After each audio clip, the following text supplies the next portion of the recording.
Subscribe my channel to learn real English. Learning new language. Yes, learning new language is not easy at all. It needs time, dedication, and effort at the same time. So you have to know about this English language, especially about the vocabulary, about words and phrases. So it will help you to speak in English fluently. At the same time, you need lot of dedication. As I said that when you are learning something new, especially when you are learning language, you have to know all this. So in my today's lesson, I will talk about some important phrase and phrasal verbs which will help you to expand your vocabulary. It will help you to enrich your knowledge about English language. If you are totally new in my channel, please subscribe my channel, and if you already subscribe my channel, in that case thank you very much, and I'm sure this video will going to be a very good source, or at the same time it will support you to know about English language. So subscribe my channel and get more videos and learn about real English. Well, dear learner, now let's start to know about the phrases which are very important in English language. Well, our today's first phrase is up to date. You can use this phrase to say something modern. Well, things changes from time to time and we should keep us up to date.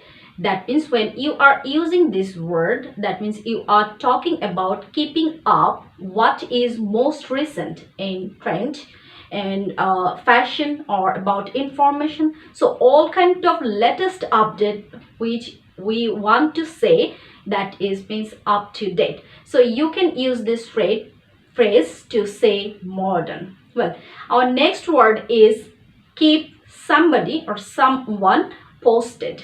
When you are keeping someone posted, that means you are giving them the latest information that they are interested to.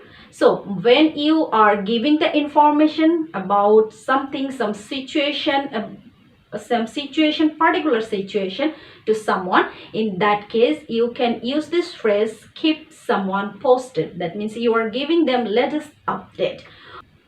Well, number 3, put into practice. Put into practice is my favorite. I used to use this phrase when I teach about something to my students, and if I say them put into practice, that means to start doing something that had been discussed previously. So if you want to talk about something that you already finished but you want to say them to continue this process, in that case you can say this phrase put into practice. Well, number 4 is another important, that is once and for. Finally, she got it. Well, here I want to emphasize on this thing, that is finally. When I say finally, that means at the end, that means lastly or completely finished. So when you are using finally in replacement of this word, you can use this phrase once and for all. When you are talking about once and for, that means it is actually conclusion. That means when you say that something happens once or for, that means it happens completely or finally. So in replacement of this word finally, lastly, to sum up, in that case you can use this phrase once and for all. Well, our next phrase number 5, which is to leave beyond one means. To leave beyond one's means. Well, this phrase is very common, as I love to say, living cost in Dhaka city is very tough.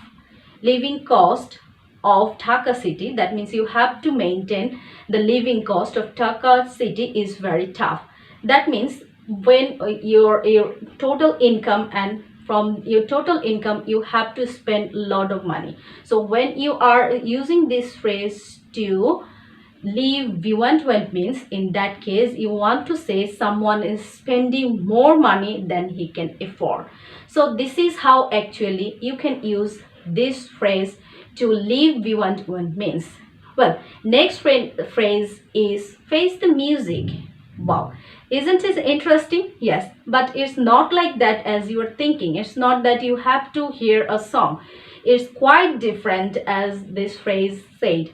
Face the music, that means you have to confront a situation. That means when you have already done something wrong, in that case now it's time to get punishment. In that case you have to face the music. That means as a reward, as a punishment, that is earlier you did something wrong. Especially my mother loved to use this in my childhood. I'm sure everyone also faced like this. So this phrase, as I said, face the music, you can use this phrase to say punishment when one have to confront or finally. Well, now number 7. Yes, number 7, so far so good. I really love this to say so far so good. It's my favorite one, and I'm sure you also will love this one, because when you will find a situation or any activities that is improving gradually and you love to see this, that means you want to show your satisfaction. In that case you can use this phrase so far so go. I especially use this when I find my students they are doing good, when I teach them something or some grammar about some word, vocabulary, anything, and see that they are doing good and their development is good. So in that case I love to use this phrase, so far so good. So dear learner, as I said, this video is for the beginners. You have to memorize all these phrases, as I have already mentioned. 7 phrases I have already mentioned with meaning. I hope you understand what are the meaning and how to use them. Now try to practice all these phrases for your daily conversation, and hope you will do good to speak in English. So that's all for today. See you later in my next class.